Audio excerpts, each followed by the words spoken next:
आज की ठंडा तो है नहीं, फिर भी आवाज़ बहुत ठंडी लग रही। क्या बात है? आवाज़ थोड़ा खुल करके बोलिए। बोलिए प्रेम से श्री सद्गुरु। थोड़ा सा और एक बार लगाइए। बोलिए प्रेम से श्री। चवन्नी रह गया, एक बार और। श्री सद्गुरु। ब्रह्मानंदं परम सुखदं केवलं ज्ञानमूर्तिं द्वन्द्वातीतं गगनसदृशं तत्त्वमस्यादिलक्ष्यम् एकं नित्यं विमलमचलं सर्वधी साक्षिभूतं भावातीतं त्रिगुणरहितं सद्गुरुं तं नमामि। गुरु है बड़े गोविंद थे, देखो धार मंगलमय मंगल करन बिनवा बारंबार।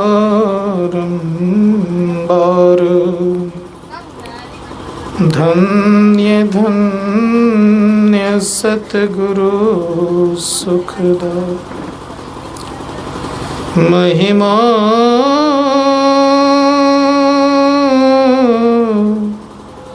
कहीं न जाए। जो कछु कहूँ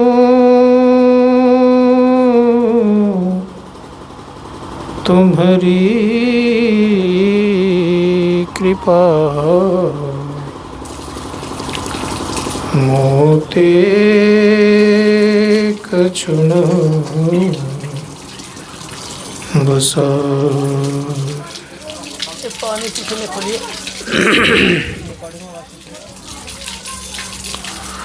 अनंत कोटि ब्रह्मांड नायक सर्वक्षण स्मरणीय सद्गुरु द्वय के पावन श्री चरणों में कोटिशा नमन। मंचस्थ परम श्रद्धेय स्वामी अभिषेकानंद जी महाराज, परम सम्मान्य हमारे श्रीमान गुलाबी बाबा,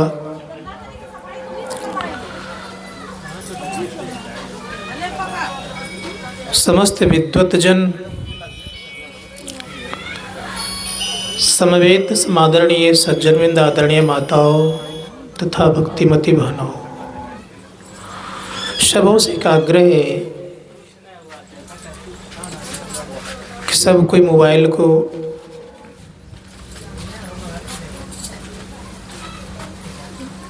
चाहे स्विच ऑफ कर दे या तो साइलेंट मोड में डाल दें।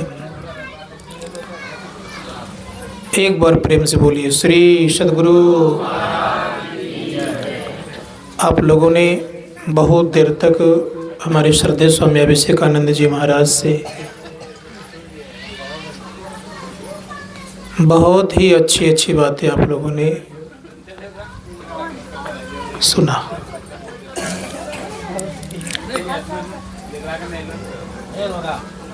ये संतमत का सत्संग है।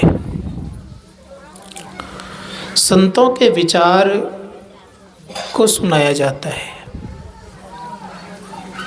विचार कहते मत को। किनका मत? संत का मत और भगवंत का मत।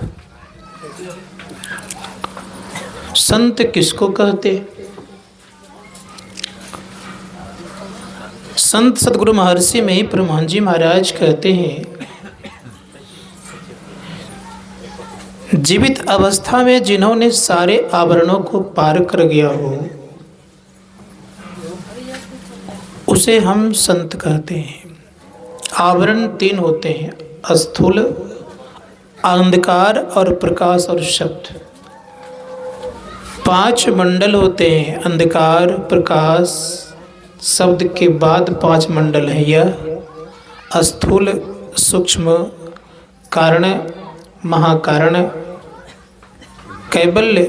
इन 5 मंडलों को जब पार कर जाते हैं, कब? जीवित अवस्था में, उसे हम संत कहते हैं। उन संतों का वाणी सुनाया जाता है, उनका विचार सुना जाता है। धर्मशास्त्रकार कहते हैं कि संत सब कोई नहीं हो जाते। संत कौन होते हैं? जो इस बिंदु और नाद के मार्ग पर चल करके अंधकार और प्रकाश और शब्द को पार कर जाता है, उसे हम संत कहते हैं। कोई वेशधारी संत नहीं होते। धर्मशास्त्रकार कहते हैं कि संत का कोई वेशभूषा नहीं होता। जिन्होंने इन साधना को किया, कौन सा? बिंदु और नाद का, अर्थात दृष्टि योग और शब्द योग की साधना में जिन व्यक्तियों ने कर लिया, पूरा कर लिया, उसे संत कहते हैं। सब कोई संत नहीं होते। गुरु नानक देव जी महाराज कहते हैं कि जोगुन खिंथा, जोगुन डंडे, जोगुन भस्म चढ़ाइए, जोगुन मुंदी मुड़ी मुड़ाइए, जोगुन सिंजीवाइए, अंजन माही निरंजन रहिए, जोग जुगति इब पाइए, गली जोगुन होई, एक दृसठ करी समसरी जाने, जोगी कहिए सोई। जो एक करना जानता है, चाहे वो गिरस्त हो या विरक्त हो, चाहे वो मठ में रहने वाले हों या तो दफ्तर में रहने वाले हों, चाहे वो कर्जालय में हो या दुकानदारी करता हो, कहीं रहने वाला हो, अगर एक करने की कला जानता है तो वह जोगी है। स्पष्ट कहा गुरु नानक जी ने, जोगुन खिंथा। बहुत बड़ा कपड़ा पहन लेने से कोई जोगी नहीं होता है। जोगुन डंडे, अर्थात बहुत मोटा को डंडा रख लिया है, उस डंडे में सोने का मठिया पहनाया गया हो और उसको लेकर के कोई चलता हो, तो उससे भी कोई जोगी होता नहीं है। बहुत बड़ी बड़ी दाढ़ी बढ़ा लिया हो, तिलक लगा लिया हो, कंठी पहन लिया हो, इससे भी कोई जोगी होता नहीं है। कोई मेरे जैसा बाल मुड़ा करके रहता हो, गैरिक वस्त्र पहनता हो, इससे भी कोई जोगी नहीं होता। तब कौन? का अंजन माही निरंजन रहिए, अर्थात माया में रह करके निर्मायिक रहता है, उनको माया लपेट नहीं सकती। माया में रह करके माया से परे जो रहता है, निरंजन रहता है, वह जोगी कहलाता है। और उनकी वृत्ति कैसी होती है? का एक दृसठ करी समसरी जाने, जोगी कहिए सोई। जो एक करना जानता है, क्या? दोनों दृष्टि की धारें जब एक कर लेता है तो क्या कहलाता है? जोगी कहलाता है। धर्मशास्त्रकार कहते हैं कि जोगी सरिंगा बाबाजी नहीं होते, एक दृष्टि करने वाले को जोगी कहते हैं। तो ये जोगियों का मत है। संत मत किनका मत है? संतों का मत है। ये जिन्होंने सारे आवरणों को पार कर गया, उनका मत है। जो माया में रह करके मायापति को प्राप्त कर लिया है, उनका ये मत है, उनका ये विचार है। जिनको माया स्पर्श नहीं कर सकती, माया छू नहीं सकती, उनका ये मत है। इसलिए धर्मशास्त्रकार कहते हैं कि समझना पड़ेगा कि संत मत का सत्संग है।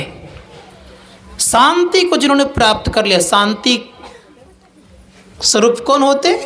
तो परम पूज्य गुरुदेव कहते हैं शांति स्वरूप सर्वेश्वर जानो, शब्दातीत कहीं संत बखानो। जो शब्द से परे होता है, कौन? परमपिता परमात्मा, जिनको हम अनंत कहते हैं।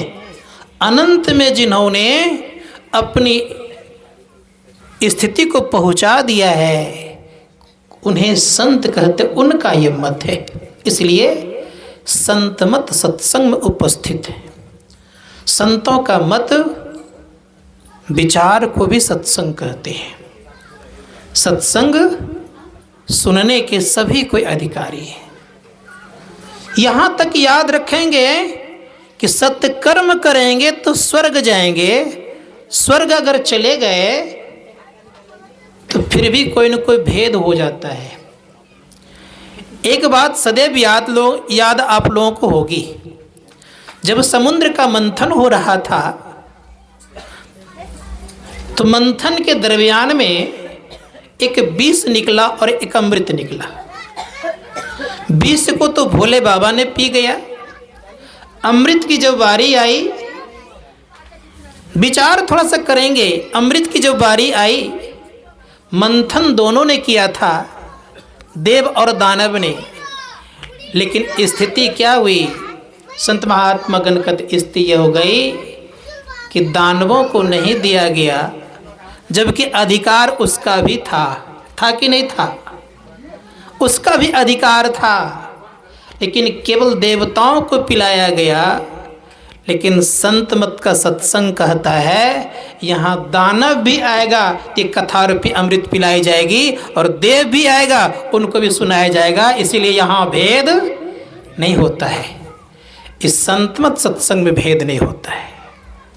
कोई भी आ जाए, चाहे बड़े से बड़े लोग आ जाए, चाहे निम्न से निम्न लोग आ जाए, सबको एक ही बात सुनाई जाती है। इसलिए सत्संग में भेद नहीं होता है। इस सत्संग रूपी अमृत जानते क्या करता है? इस सत्संग रूपी अमृत आपके जीवन को दिव्य बनाता है। लेकिन स्वर्ग का अमृत क्या करता है पता है आप लोगों को? धर्मशास्त्रकार कहते हैं स्वर्ग का अमृत आपको दीर्घ जीवी बनाता है, लेकिन दिव्य जीवी नहीं बनाता है। आपकी लंबी आयु स्वर्ग का अमृत कर देगा, लेकिन आपके जीवन में दिव्यत्व गुण नहीं ला सकता। कितना फर्क है? दिव्य जीवी जीवन अच्छा कि दीर्घ जीवी जीवन अच्छा? कौन सा जीवन अच्छा? क्या कहेंगे आप लोग कि दीर्घ जीवी जीवन अच्छा नहीं होता? लंबी आयु हो जाने से भी बहुत परेशानी होती है। कबंध राक्षस का बहुत लंबी आयु हो गई थी, मरने के लिए भगवान से याचना करते थे। संजोग से भगवान श्री राम और लक्ष्मण सीता की खोज करने हेतु सुग्रीव से मिलने के लिए जा रहे थे।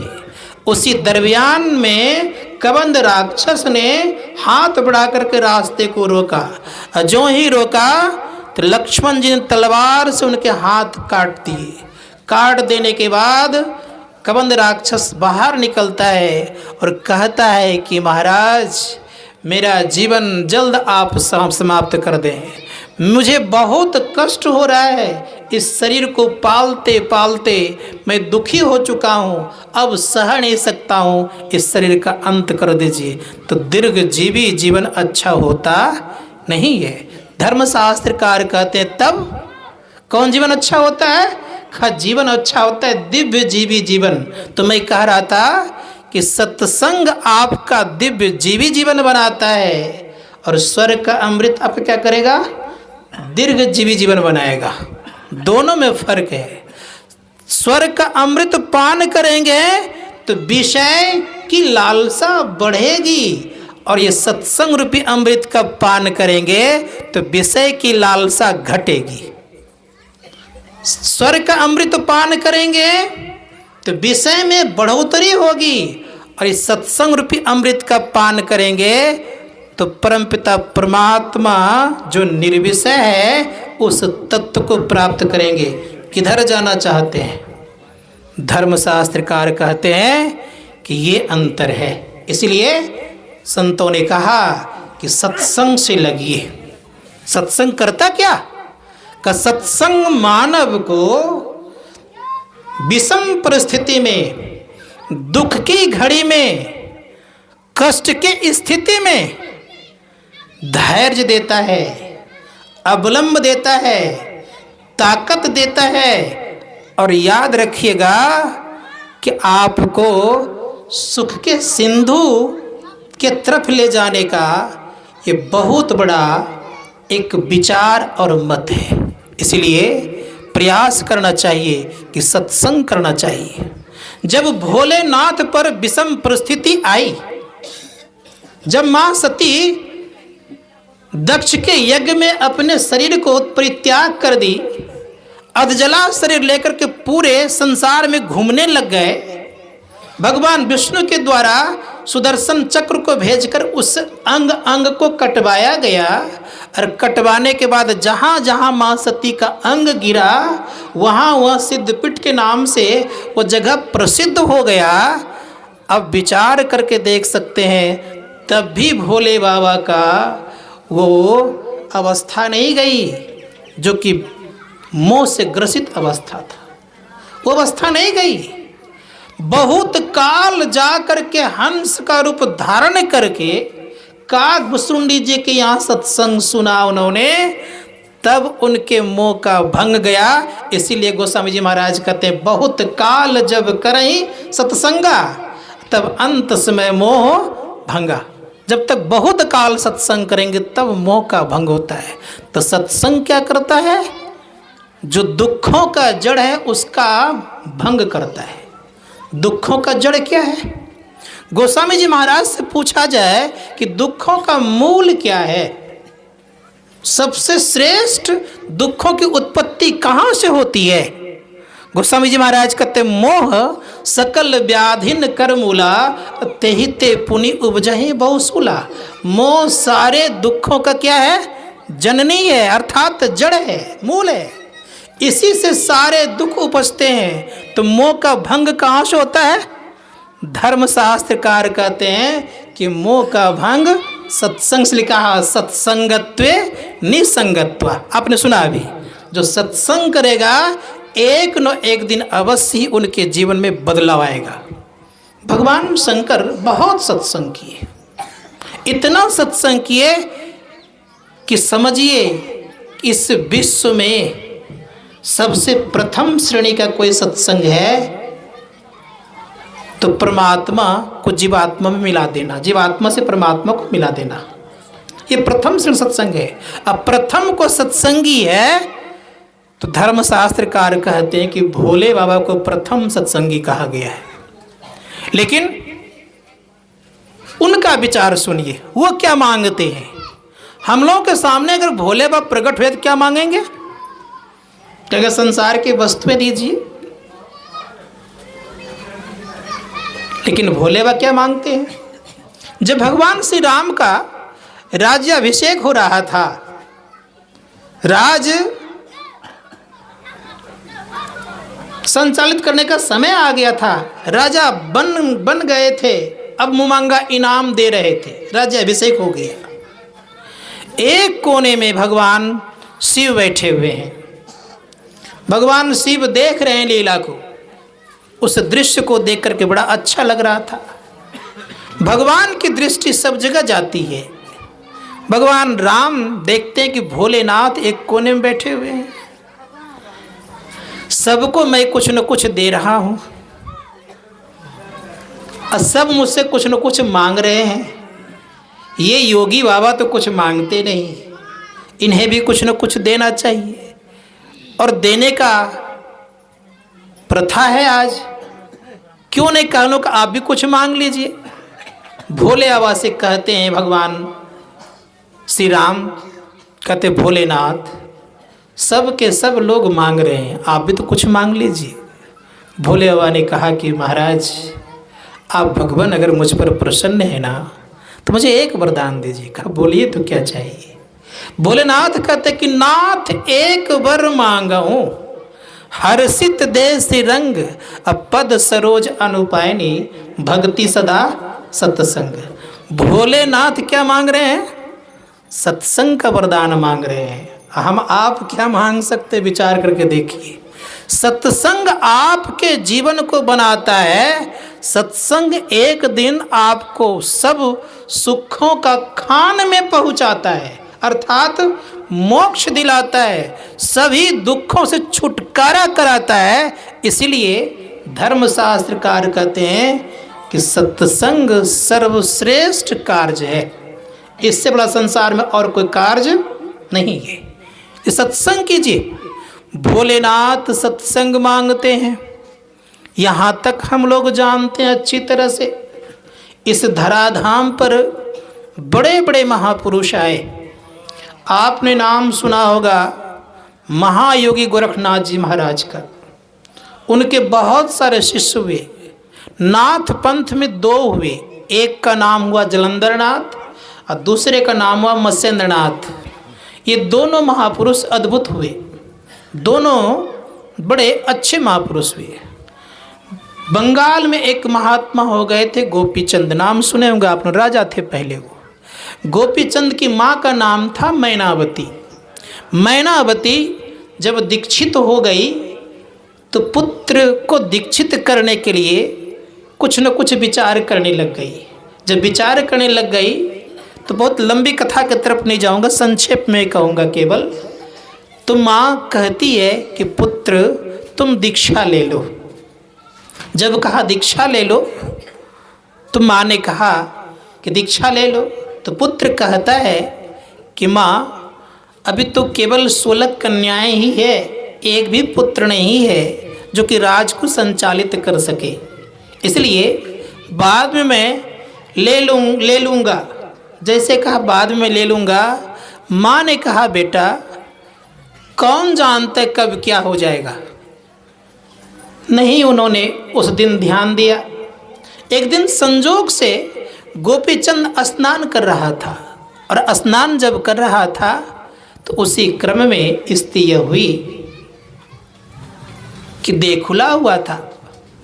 माँ की दृष्टि अपने पुत्र पर पड़ती है, आँख से आंसू छलक जाता है, और आंसू छिलकने के बाद वह आंसू 2-4 बूंद गोपीचंद के देह पर गिर जाता है। और जब गोपीचंद के देह पर गिरता है तो आंसू आँख का गर्म हुआ करता है कि ठंडा गर्म। तो माँ के तरफ देखता है गोपीचंद, तो उनके आँखों में आंसू। स्नान छोड़ करके ऊपर की तरफ गया, कहा माँ रोती क्यों हो, क्या बात है, क्या कारण जो तुम रो रही हो, क्या दुख तुम्हें हो गया, किसने तुमको दुख दिया। कहा पुत्र कोई दुख नहीं दिया। कहा रो क्यों रही हो। कहा पुत्र तुम्हारे ऐसा तुम्हारा पिता था, तुमसे भी सुंदर देखने में था, लेकिन आज दुनिया में नहीं है। तुम भी एक दिन दुनिया में नहीं रहोगे, लेकिन मैं चाहती हूँ कि तुम अजर अमर हो जाओ। का संसार में जो आते हैं माँ उन्हें जाना पड़ता है। कहा नहीं पुत्र, जो संसार में आते हैं, जिन्होंने अपने आप को जान लेते हैं, वो सदा अमर रहते हैं। का कोई उपाय है। कहा हाँ है। कहा कि नाथ पंथ में बहुत उच्च कोटि के महापुरुष हैं, उनके पास तुम चले जाओ। ग्रंथों में है कि महायोगी जलंधर नाथ जी महाराज के पास गए। जब वहाँ गए, दीक्षा लिया उन्होंने। तो दीक्षा जब लिया तो बड़े प्रेम से उनके गुरु कहते हैं कि माँ से भिक्षा लेकर के आओ। अब माँ के पास जब आती है, माँ के पास जब आता है गोपीचंद, तो माँ बैठाती है।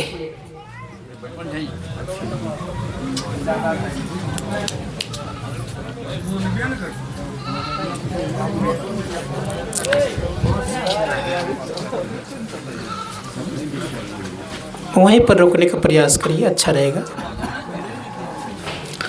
तो माँ बैठाती है और गोपी चंद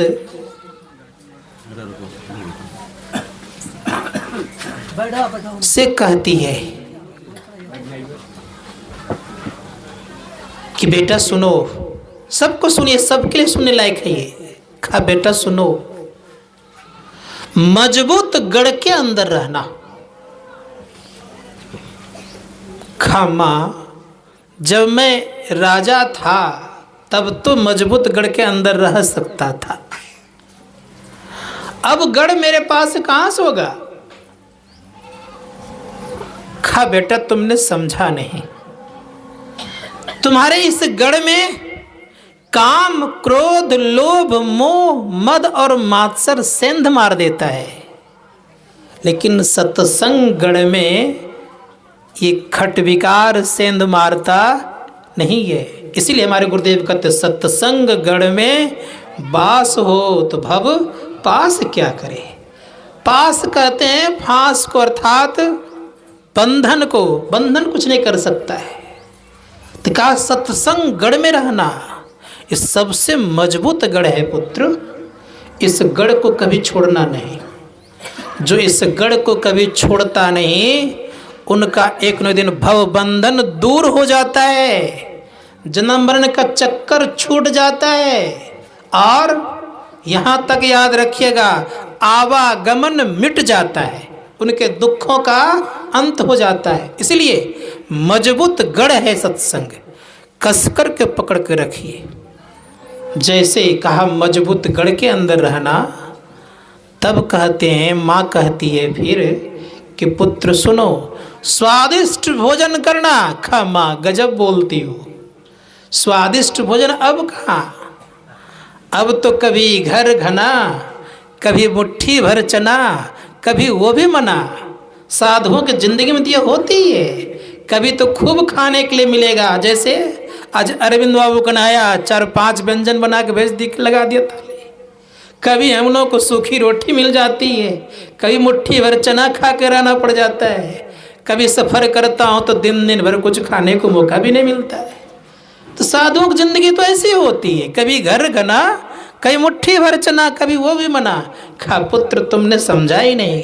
खा बात क्या है माँ। का जब खूब भूख लग जाए ना, कुछ भी खाओगे तो मीठा लगेगा। जैसे खूब भूख लग जाने पर सत्तू भी खाते हैं ना, बड़ा स्वादिष्ट लगता है। अब भूख नहीं रहे तो मेवा मिष्ठान भी अगर सामने रख दिया जाए तो खाया जाता है क्या। खाइए, मजबूत गढ़ का ये नियम है कि जब भूख लग जाए तब खाओगे तो स्वादिष्ट लगेगा। इसलिए पुत्र स्वादिष्ट भोजन करना। खा 2 बातें तो समझ में बात आ गई, लेकिन अब बताओ तीसरी बात क्या है। का तीसरी बात पुत्र यह है कि मुलायम सैया पर सोना। खमा साधुओं की जिंदगी है, कभी मुलायम सैया का नसीब नहीं होगा।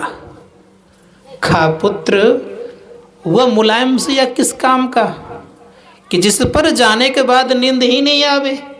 अरे नींद जहाँ आती है क्या मुलायम सैया देखते हैं क्या।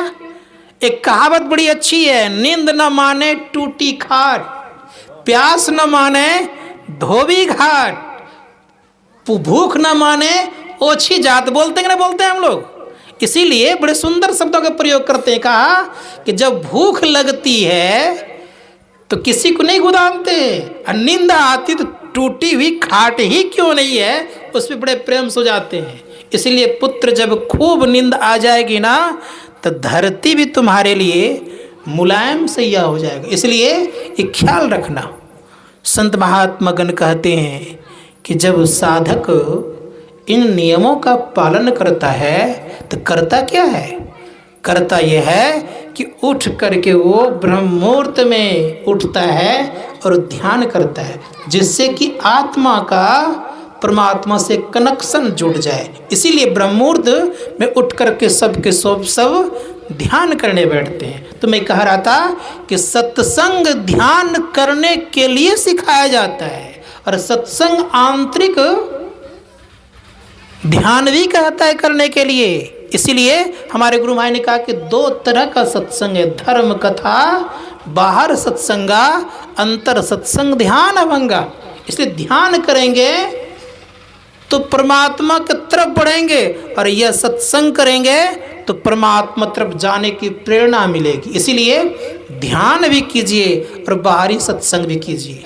बाह्य सत्संग पानी के तरह है और आंतरिक सत्संग भोजन के तरह है। भोजन पचता तब है, याद रखिएगा, जब आप पानी पीते हैं। उसी प्रकार से बाह्य सद्ग्रंथों का अध्ययन करते रहेंगे तो सदैव याद रखिएगा, बाहरी सत्संग सुनते रहेंगे तो अंतर सत्संग करने की प्रेरणा मिलेगी, ताकत मिलेगी, और आप नित्य दिन ध्यान करने में अपने आप को अव्वल दर्जा का समझेंगे। धर्मशास्त्रकार कहते हैं सत्संग कीजिए। इसलिए गुरुदेव कहते हैं सुनो, जो नित्य दिन सत्संग करता है उनका क्या होता है? तो गुरुदेव कहते हैं नित्य प्रति सत्संग कर ले प्यारा, तेरा कार्य सरे सारा। जो नित्य दिन सत्संग करेगा उनका कार्य क्या होगा? बनेगा, बिगड़ेगा नहीं। इसीलिए नित्य दिन सत्संग करना चाहिए। नित्य दिन सत्संग करने वाले का बहुत काम बनता है। और अपना काम क्या होता है? अपना काम सुनिए क्या होता है। गुरुदेव कहते हैं नित्य प्रति सत्संग कर ले प्यारा, तेरा कार्य सरे सारा।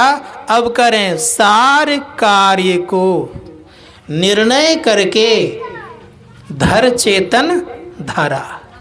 हम लोगों का मुख्य कर्तव्य है कि चेतन के धार को पकड़ना चाहिए। किसको पकड़ना चाहिए? किसका कर्तव्य है? हम तमाम मनुष्यों का कर्तव्य है कि चेतन की धार को हम पकड़े। ये मुख्य कर्तव्य है।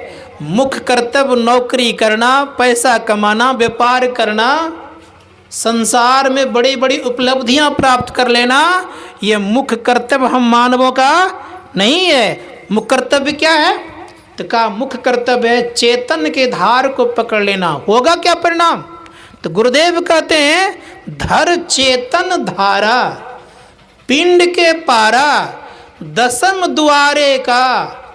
कहा क्या होगा कि जैसे चेतन की धारा को पकड़ेंगे तो इस शरीर को पिंड कहा गया, इसके पार हो जाएंगे। पिंड के पारा, दसम द्वारे का। द्वार कौन सा मिल जाएगा? 10वां द्वार मिल जाएगा। इन 9 द्वारों के द्वारा जमदूत पकड़ करके ले जाता है, और 10वां द्वार पर अधिकार केवल आपका होता है। अब विचार करके मुझे बताइए कि 10वां द्वार अच्छा कि 9 द्वार अच्छा? गुरुदेव कहते हैं कि 9 द्वार की स्थिति क्या है, तो बता रहे हैं कि तन नव द्वार हो रामा, अति ही मलिन हो ठामा, त्यागी चढ़ो 10म द्वारे, सुख पाओ रे भाई। सुख अगर पाना चाहते हैं तो क्या करना पड़ेगा? 10वें द्वार को जानिए। 9 द्वार में सुख नहीं है। राधा स्वामी साहब कहते हैं कि 9 द्वार की स्थिति क्या है? उन्होंने कहा इस नगरी में तिमिर समाना, भूल भरम हर बार, सखी रे छोड़ चलो 9 द्वार। इस नगर में रहेंगे तो भूलते रहेंगे, हरदम भ्रम में पड़े रहेंगे, संशय में रहेंगे, और जिनको संशय हो जाता है तो बहुत दुख होता है। इसीलिए संशय में रहना अगर नहीं चाहते हैं तो कहा 10वें द्वार में चलिए। इसलिए कहा कि इस नगर में रहेंगे तो भूलते रहेंगे और भ्रम में पड़े रहेंगे, और क्या होगा? कहा इसमें घोर अंधकार है। घोर अंधकार है, तो घोर अंधकार रहेगा तो क्या होगा? धर्मशास्त्रकार कहते हैं कि घोर अंधकार में रहने पर जमदूत पकड़ करके ले जाता है, और ये नरक का निशानी है। नरक की तरफ जाने का ये घोर अंधकार मुख्य द्वार है। धर्मशास्त्रकार कहते हैं प्रकाश में चले गए तो स्वर्ग की स्थिति बन गई। स्वर्ग में जाने के लिए प्रकाश की जरूरत पड़ती है, और अगर आप वैकुंठ जाना चाहते हैं तो शब्द की जरूरत पड़ती है। और परमपिता परमात्मा जहाँ शब्द नहीं है वहाँ जाना चाहते हैं तो सार शब्द को पकड़ करके परमपिता परमात्मा तक पहुंच सकते हैं। इसीलिए धर्मशास्त्रकार कहते हैं आपके जीवन में 4 स्थिति है। क्या है? अंधकार में है तो कहाँ जाएंगे? नरक में। प्रकाश में स्थिति बना ले तो कहाँ जाएंगे? स्वर्ग में। और शब्द को पकड़ लिए हैं तो वैकुंठ जा सकते हैं। और याद रखिएगा, अगर विशेष रूप से और कुछ प्राप्त कर लिए हैं, कौन शब्द? परमपिता परमात्मा के शब्द को पकड़ लिए हैं, तो ये याद रखिएगा वो शब्द परमपिता परमात्मा तक पहुंचा सकते हैं आपको। इसीलिए संतों ने कहा प्रकाश में रहने वाले व्यक्ति जागता और जिंदा देवता कहलाता है। शब्द को पकड़ने वाले व्यक्ति ईश्वर कहलाता है। और शब्द जहाँ से आता वहाँ पहुँचने पर वही पार ब्रह्म परमेश्वर मिलकर के एक में हो जाता है। ये स्थिति हम आपकी बनती है। इसीलिए धर्मशास्त्रकार कहते हैं सत्संग कीजिए। सत्संग करेंगे तो क्या होगा? संत कबीर साहब से पूछा जाए कि सत्संग करने से क्या होता है? संत कबीर साहब कहते हैं करू सत्संग भरमगढ़ टूटे। जो सत्संग करता है उनके जीवन में भ्रम नहीं होता है, भ्रम समाप्त हो जाता है। सत्संग करिए। सत्संग करेंगे तो क्या होगा? धर्मशास्त्रकार कहते सत्संगति से सुख उपजे। सत्संग करेंगे तो सुख उपजेगा।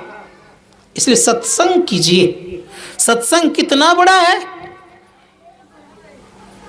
एक प्रसंग सुनाता हूं मैं आपको।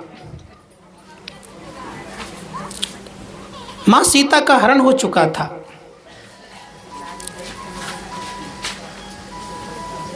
हनुमान जी खोजने के लिए लंका जा रहे थे। लंका जाने के क्रम में लंका के मुख्य द्वार पे एक लंकेश नाम का राक्षसी रहती थी, पहरा देती थी। हनुमान जी ने क्या किया,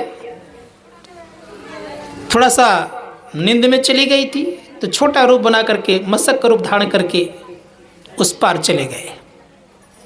जब चले गए तो लंकेशनी की नींद खुल गई। लंकेशनी कहती है कि तुम चोरों के भांति जो प्रवेश कर रहे हो, जानते हो यहाँ पर सजा क्या होती है? कहा क्या? कहा यहाँ चोरों को जिंदे खा जाया जाता है और मैं जिंदे खा जाती हूँ। कहा तुम्हारे यहाँ नियम है? कहा तब तो सबसे बड़ा चोर तो तुम्हारा रावण है, उसको तुम क्यों नहीं खाई? तुमको उसमें भूख नहीं थी? सीता को चुरा कर खिल ले आया, उस समय तुम्हारी भूख कहाँ चली गई थी? तो कहती है वो तो राजा है, उनकी बात तो छोड़ो। तो हनुमान जी कहते हैं कि सुनो, दानवों की जो वृत्ति होती है उनकी वृत्ति एक तरह की रहती नहीं है, उसमें बदलाव रहता है। और बदलाव जब रहता है तो दिक्कत होती है, उनके बात तुरंत बदलते रहते हैं। तुम्हारे यहाँ का नियम एक बार बराबर बदलते रहते हैं। जैसे इस शब्द का प्रयोग किया तो लंकेश ने चाहिए उसको मारने के लिए, लेकिन परिणाम ये हुआ हनुमान जी ने एक मुष्टिका कस करके लगा देते हैं। जो ही लगा देते हैं लुढ़क जाती है, जमीन पर गिरती है, फिर उल्टी मन करने लगती है, अर्थात उल्टी करने लगती है। हाउस में आती है, संभालती है अपने आप को, कहती है कि तात स्वर्ग अपवर्ग सुख, धरिए तुला एक अंग, तुलन ताई सकल मिली, जो सुख लब सत्संग। कहा कि मैं अब जान गई कि निशाचरों का नाश होगा। पूछते हनुमान जी कैसे जान गई? खजब रावण, कुंभकर्ण और विभीषण तपस्या कर रहा था तो ब्रह्मा जी वरदान देकर के जा रहे थे। उसी क्रम में मैं बगल में खड़ी थी तो मैंने कहा मुझे भी कुछ कह के जाइए। तो ब्रह्मा जी ने कहा कि जब तुम बानरों की मार खा करके जमीन पर लुढ़क जाओगी, खून बमन करने लग जाओगी, तब जानना कि अब निशाचरों की नाश सुनिश्चित है। अब मैं जान गई निशाचरों का नाश होना तय है। लेकिन हनुमान जी मैं आज अवश्य जान गई हूं कि संत मिल गए और इससे फल मुझे क्या क्या मिलेगा, तो कहने लग गई कि सातों स्वर्ग का सुख अगर एक पलड़े पर रख दिया जाए और पल भर सत्संग का सुख एक पलड़े पर रख दिया जाए, तब भी पल भर सत्संग का सुख विशेष है और सातों स्वर्ग और अपवर का सुख कम है। इस पर एक उपनिषद में एक प्रसंग है। एक बार महर्षि वशिष्ठ गए थे विश्वामित्र मुनि के यहाँ। विश्वामित्र मुनि तपस्वी थे, तपस्या करते थे। महर्षि वशिष्ठ परम ज्ञानी थे। जब गए तो कुछ दिन वहां रह गए। रह जाने के बाद जब आने लग गए तो बहुत अच्छा खासा उनको विदाई दी गई। क्या विदाई दी गई? तो 1000 तपस्या का फल प्रदान करते हैं। आ गए। अब महर्षि वशिष्ठ के मन में होता है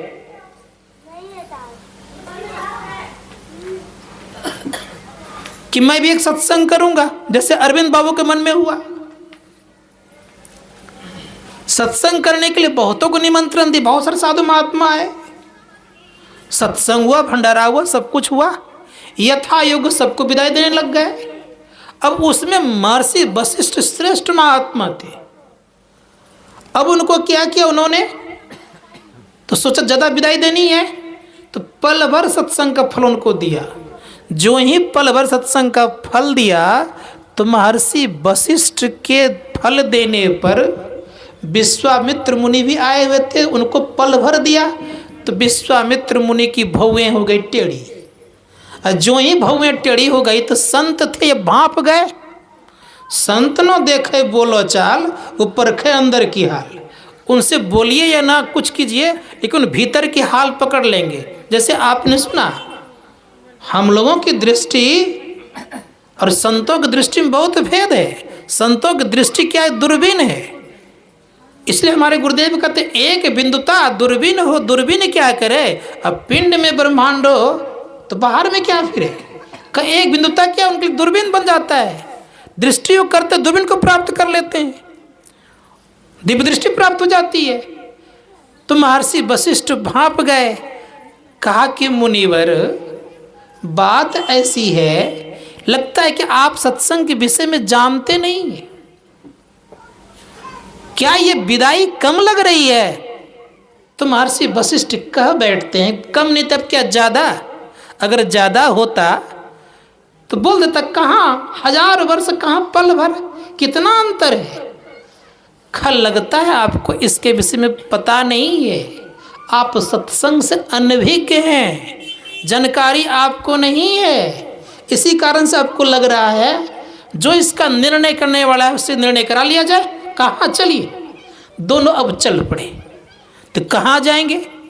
तो दोनों महात्मा हैं, एक तपस्वी है, एक ब्रह्मज्ञानी है, दोनों में फर्क है। अब चल पड़ते तो कहाँ चलेंगे? जाते जाते संजोग से गए ब्रह्मलोक। ब्रह्मा जी के पास गए तो ब्रह्मा जी ने देखा कि 2 महात्मा हैं। इन 2 महात्माओं के चक्कर में रहना अच्छी बात नहीं है, कि दोनों का चक्कर बहुत खतरनाक होता है।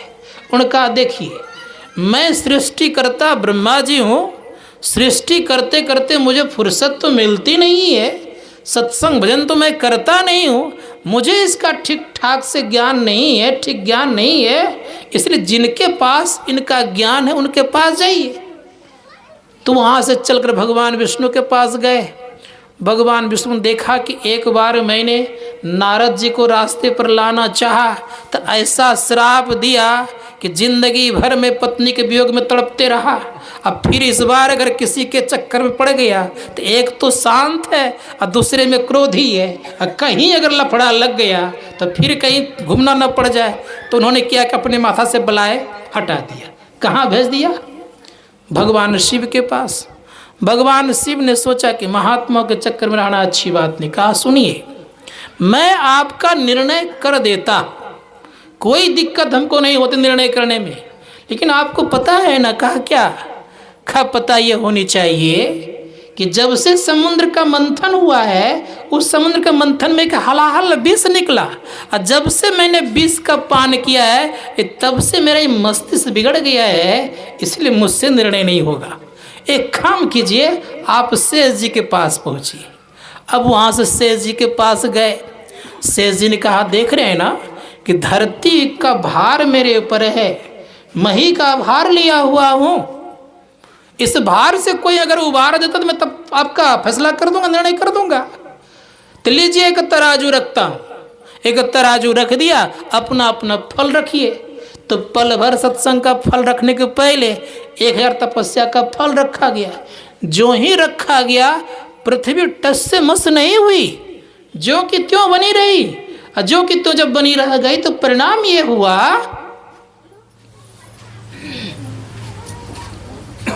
शेष जी कहते हैं महर्षि वशिष्ठ से, आप पल भर संग रखिए। और जो ही पल भर संग का फल रखते हैं कि तराजू पे, तो पृथ्वी अधर में लटक जाती है। शेष जी बिल्कुल पृथ्वी भार से मुक्त हो जाते हैं। अब महर्षि वशिष्ठ तो कुछ बोले नहीं, विश्वामित्र बगल में बैठे हुए थे। उनका अब तो इंसाफ कर दीजिए। कहा, महाराज अभी भी इंसाफ करने के लिए बाकी रह गया है, इंसाफ तो पूरा पूरा साफ है। आपने 1000 वर्ष की तपस्या का फल रखा, पृथ्वी टस से मस नहीं हुई। अब पल भर सत्संग का फल रखते ही पृथ्वी अधर में टक गई। इसलिए सत्संग का फल विशेष है। इसलिए संत महात्मागण कहते, तात स्वर्ग अपवर्ग सुख, धरिए तुला एक अंग, तुलन ताई सकल मिली, जौ सुख लब सत्संग। पल भर जो सत्संग करेगा उनका जीवन बनेगा। धर्मशास्त्रकार कहते हैं, सत्संग कीजिए। एक बार चैतन्य महाप्रभु और वल्लभाचार्य दोनों की मुलाकात हो गई। दोनों आपस में सत्संग करने लग गए। तो वल्लभाचार्य जी महाराज कहते हैं कि सुनिए, गाय के सींग के नोक पर जितना देर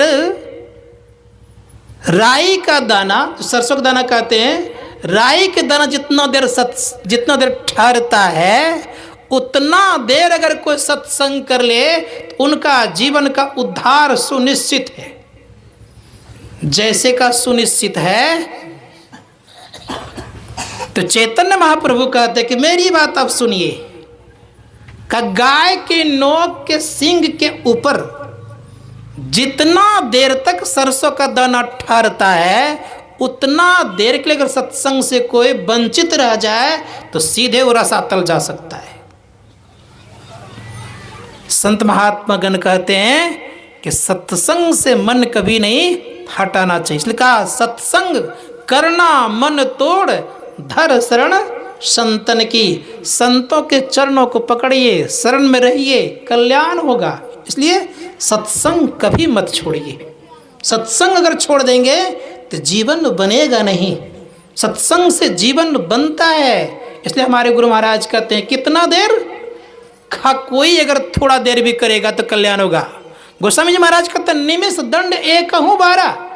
बहुत कम समय होता है, थोड़ा देर भी अगर कोई सत्संग करता है तो उनका जीवन बनता है। इसलिए सत्संग कीजिए। पुराणों में आया है कि क्षणार्धो अपि सत्संग से दृढ़नाम याप्ते वाप्ते सर्वपुरुषार्थ स्वयं, का आधा क्षण से भी कम समय अगर कोई सत्संग करेगा तो 4 फल की प्राप्ति होगी। अर्थ, धर्म, काम और मोक्ष की प्राप्ति होगी। इसीलिए गोस्वामी जी महाराज कहते हैं, सुनि समुझहि जन मुदित मना, मज्जहि अति अनुराग, लहि 4 फल अछत तनु, साधु समाज प्रयाग। का जो सुनते हैं, समझते हैं, अनुराग पूर्वक करते हैं तो 4 फल की प्राप्ति जीते जी अर्थ, धर्म, काम और मोक्ष की प्राप्ति होती है। इसलिए सुनिए, जो सुनेगा उनका एक दिन निश्चित बनेगा कि सुनना चाहिए। सुनने वाला ही महान बनता है। इसलिए भगवान ने बोलने का मुख कितना दिया है? 1। सुनने के लिए कान कितना दिया है? 2। इसलिए बोलिए कम, सुनिए ज़्यादा। जो बोलेगा कम और सुनेगा ज़्यादा, तो उनका एक न एक दिन बनेगा। लेकिन एक बात याद और रख लीजिएगा, सुनने से ही काम बनता है। गुरु महाराज कहते हैं कि जब तक सुनोगे नहीं तब तक तुम्हारा काम बनेगा नहीं। थोड़ा सा आ जाइए अपने अंदर में। संत कबीर साहब कहते हैं कि जो सत्संग करता है रोज तो उनको सुख लगता है। गुरुदेव कहते हैं नित्य प्रति सत्संग करने से उनका काम बनता है। लेकिन मुख्य कार्य क्या बता दिया? चेतन को पकड़ना चाहिए। क्या होगा? पिंड के परे जाएंगे, परिणाम क्या होगा? सुख मिलेगा आपको। और क्या होगा? कहा ज्योति जगी जावे अति सुख पावे, शब्द सहारे का, शब्द का सहारा मिल जाएगा, ब्रह्म ज्योति की प्राप्ति हो जाएगी, ब्रह्मनाद की प्राप्ति हो जाएगी। इसी के संदर्भ में गुरुदेव कहते हैं कि जिनको ब्रह्म ज्योति मिल गया तो परिणाम क्या होगा? संत कबीर साहब से पूछा जाए कि ब्रह्म ज्योति जिनको मिला तो उनकी हालत क्या होगी, कैसी स्थिति रहेगी, क्या परिणाम होगा? तो बड़े प्रेम संत कबीर साहब कहते हैं घट घट दीपक वरय लखै नहीं अंध है, लखत लखत लखी पड़े कटे जम फंद है। जिनको ब्रह्म ज्योति मिल जाएगा वो जम के फंदे में नहीं पड़ेगा। संत महात्मा गण कहते हैं कि जम के फंदे से वो बच जाएगा, उनको जमराज पकड़ के ले जाने वाला नहीं होगा। इसीलिए अपने अंदर में घट के भीतर में ज्योति का उदय कर लीजिए। संत महात्मा गण कहते हैं और क्या होगा? कहा और क्या होगा सुनिए।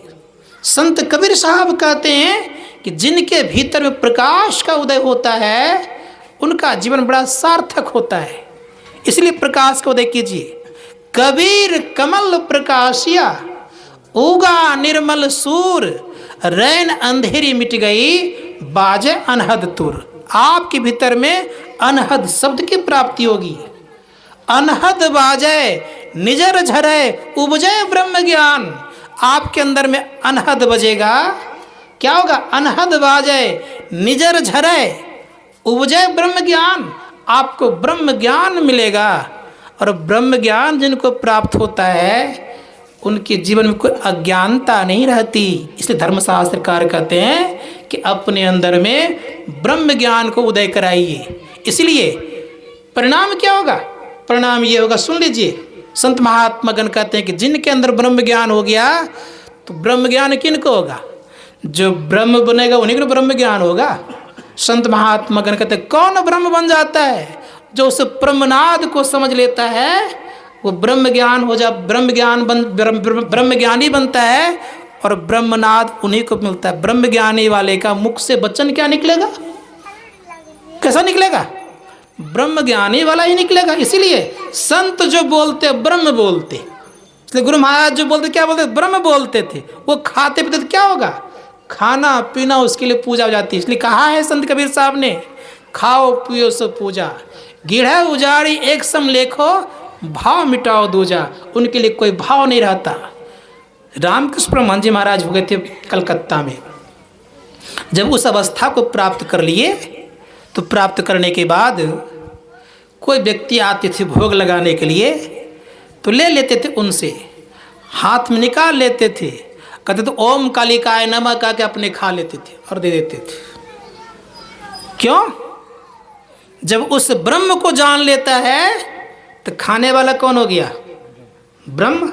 इसी धर्मशास्त्रकार कहते हैं इसीलिए जो उस तत्व को जान जाता है तो ब्रह्म हो जाता है। इसलिए को समझ में आने का महाराज ने कहा सरिता जल जल निधि मह जाई, होई अचल जिम जीव हरि पाई।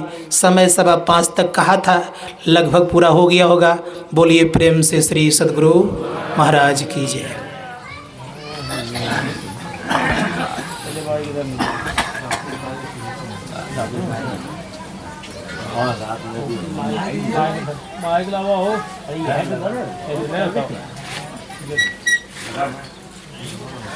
Mike,